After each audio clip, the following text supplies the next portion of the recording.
எவ்வளோ தூரம் நடந்து போவீங்க? நீண்ட தூரம் நடந்தால் களைச்சி போய்விடும். சரிங்களா?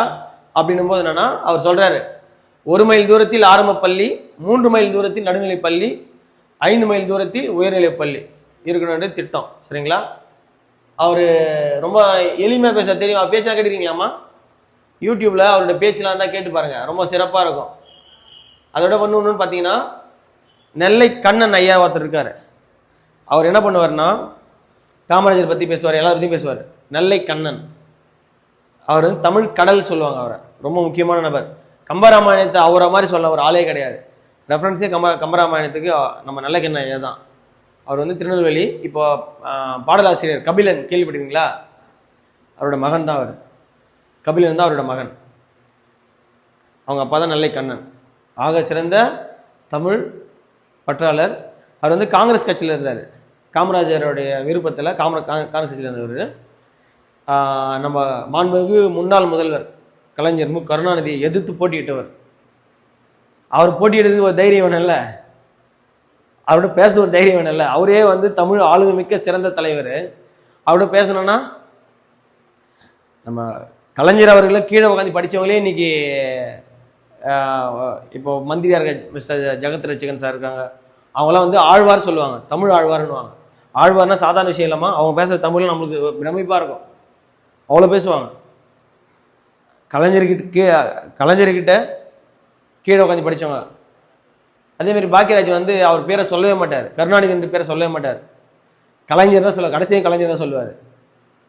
சரிங்களா? எம்ஜிஆரும் கலைஞர் எதிரே துருவமாக இருந்தாலும் 2 பேரும் அவங்க மேலே அவ்வளோ பற்று உள்ளவங்க. அவங்க அதில் விட்டு தர மாட்டாங்க. ஏன்னா அவங்கள நாட்டுக்காக பாடு பண்ணணும், மொழிக்காக பாடு பண்ணணும். 2 பேரும் அப்படி பண்ணவங்க தான். சில பல லாபங்கள் நஷ்டங்கள்லாம் இருக்கும், ஆனால் இதெல்லாம் முக்கியமானது.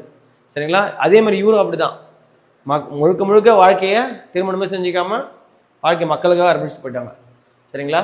பள்ளி நிகழ்ச்சி ஒன்று, அதாவது நிகழ்வு 3, பள்ளி நிகழ்ச்சி ஒன்றில் தேசிய கொடியேற்ற அவரை அழைத்தனர். அவர் கொடியேற்றும் போது அனைவரும் எழுந்து நின்று வணக்கம் செலுத்தினர். அப்போது மாணவன் ஒருவன் மயங்கி விழுந்தான்.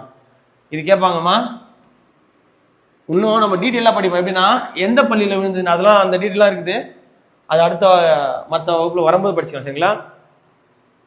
மழை எங்கே எப்போனா கொடியேற்றும் போது அவன் மயங்கி விழுந்தான். அனைவரும் பதட்டம் அடைந்த தண்ணீர் தெளித்து அவனை எழுப்பினர். அதாவது மயக்கம் தெளிந்த சிறுவனிடம் காலையில் சாப்பிட்டாயா என்று கேட்டார். யாரு இவர் கேட்கிறார்? சிஎம். எதுவும் சாப்பிடவில்லை என்றால் அதற்கு அவர் ஏன் என்று கேட்டார். மாணவன் சாப்பிட எதுவுமே இல்லை என்று பதில் கூறினார். இதற்கு பிறகு படிக்க வரும் மாணவர்களுக்கு ஒருவேளை உணவாது வழங்க வேண்டும் என்று முடிவு செய்தனர். எத்தனை வேளை? ஒருவேளை உணவு. சத்துணவுக்காக பள்ளிக்கூடம் வந்தவங்க இருக்காங்கம்மா. நானும் ஒருவன் சத்துணவுக்காகலாம் பள்ளிக்கூடம் போயிருக்கேன். சரிங்களா? சாப்பாடு இல்லை, அது நல்லா இருக்கும்னு சொல்லிட்டு போயிருக்கேன். இப்போ என்ன பண்ணியிருக்காங்க சொல்லுங்க தமிழ்நாடு அரசு? அப்போ காலையில் ஒரு உணவு, மதிய உணவு, அப்போ 2 வேளை உணவு கொடுத்துட்றாங்க. இரவு மட்டும்தான் நம்ம வீட்டில் சாப்பிட்றாங்க. புரியுதுங்களா மாணவர்களுக்கு? அது இல்லாமல் நம்ம முன்னாள் முதல்வர் மறைந்த செல்வி ஜெயலலிதா அம்மா அவர்கள் என்ன பண்ணாங்கன்னா,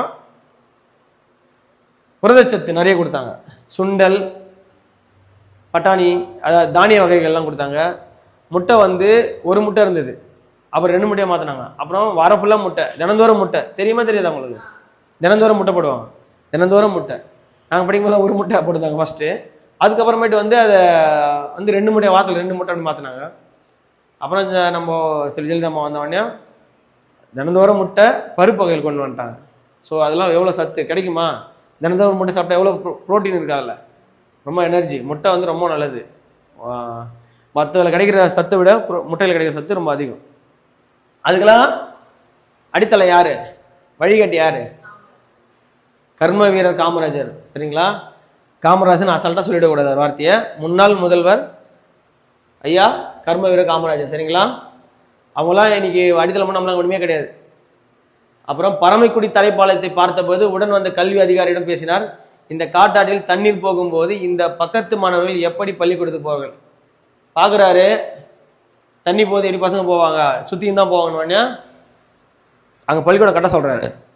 இல்லை ஐயா, நம்மளுடைய அரசாங்க வழிமுறைப்படி கட்ட முடியாது அப்படின்னு அதை வந்து நான் ஆர்டர் போடுறேன், இந்த மாதிரி தண்ணி போகிற இடமா இருந்தால் அங்கேயே கட்டிக்கலாம், அதுக்கு முன்னாடியே கட்டிக்கலாம்னு சொல்லிட்டு ஆர்டர் போட்டு திரும்ப அதை திருத்தி ஆர்டர் போட்டு கொடுப்பாரு. அங்கே வந்து ஸ்கூல் வந்துடும். மறுபடியும் மழை காலத்தில் போகணும்னு சொல்லிட்டு மறுபடியும் ஸ்கூல் வந்துடும்.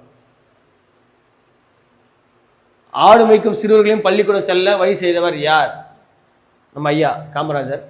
குழந்தைகள் பள்ளி செல்வதற்கு நீண்ட தூரம் நடக்கக்கூடாது என்று எண்ணியவர் யார் தெரியுமா? அவர் தான். பள்ளிக்கு படிக்கிற மாணவர்களுக்கு ஒருவேளை உணவாது வழங்க வேண்டும் என்று நினைத்தவர் யார்? இது மூணும் அப்படியே கேட்பாங்க டிஎன்பிசியில். பாவெல்லாம் பார்க்க மாட்டாங்கம்மா, அப்படியே கேட்டுருவாங்க. நம்ம நினச்சா இதை வந்து ஸ்கிப் பண்ணிட்டு போயிடுவோம். இந்த 3 கொஸ்டினும் அப்படியே கேட்பாங்க டிஎன்பிசியில். சரிங்களா? தெளிவாக கேட்பாங்க, அப்படியே கேட்பாங்க, மாற்ற மாட்டாங்க. ஸோ ரொம்ப முக்கியமானது. இந்த மாதிரி தான் கொஸ்டின்ஸ் கேட்பாங்க. நம்ம இதை தான் பார்த்துக்கணும். ஓகேங்களா? சரி, ஓகே. கல்வி விதிகளை மாணவர்கள் நலனுக்காக மாற்றி அவர்கள் வாடும் இடங்களிலே பள்ளிக்கூடங்களை திறக்க செய்த சிந்தனையாளர் யார் தெரியுமா? யாரு? நம்ம ஐயா தான். சரிங்களா? கொஸ்டின்ஸ் இது எல்லாமே இம்பார்ட்டன்ட் கொஸ்டின்ஸ். எல்லாமே கொஸ்டின் தான். எல்லாமே ஒன்றும் இல்லை. இந்த யார் தெரியுமா மட்டும் தூக்கிடுவாங்க. சிந்தனையாளர் யார் அப்படின்னு கேட்பாங்க. அவ்வளோதான். தெரியுமா மட்டும் தூக்கிடுவாங்க. தூக்கிட்டாங்கன்னா முடிவு கொஸ்டினா. அவர் தான் கல்விக்கண் திறந்தவர் என்று தந்தை பெரியாரால் மனதார பாராட்டப்பட்ட மறைந்த மேனாள் முதல்வர் காமராஜர் ஆவார். இதில் என்னன்னா நீங்கள் பார்க்க வேண்டியது, கல்விக்கண் திறந்தவர் என்று தந்தை பெரியாரால் மனதார பாராட்டப்பட்டவர். அந்த கல்விக்கண் திறந்தவர் அந்த பட்டம் யாருக்கு கொடுத்ததுன்னா தந்தை பெரியார் கொடுத்தார். அது முக்கியமானது. அது கொஸ்டின் கண்டிப்பாக கேட்பாங்க. ஏன் கேட்பாங்கன்னா, இப்போ நடக்கிற ஆட்சி வந்து திமுக ஆட்சி. சரிங்களா? பெரியார் கொள்கையை பேஸ் பண்ணி வருது. ஸோ அவங்க அது சம்மந்தமாக பெரியார் சம்மந்தமான விஷயம் நிறைய கேட்பாங்க. அப்படி கேட்கும்போது இது கண்டிப்பாக கேட்க நிறைய வாய்ப்பு இருக்குது. சரிங்களா? திமுக ஆரம்பிச்சது எதுக்காகனா காங்கிரஸுக்கு எதிராக ஆரம்பிச்சாங்க. இவர் காங்கிரஸ் கட்சியோடைய தலைவர், காங்கிரஸ் மூலியமா நின்று ஜெயிச்சு நம்ம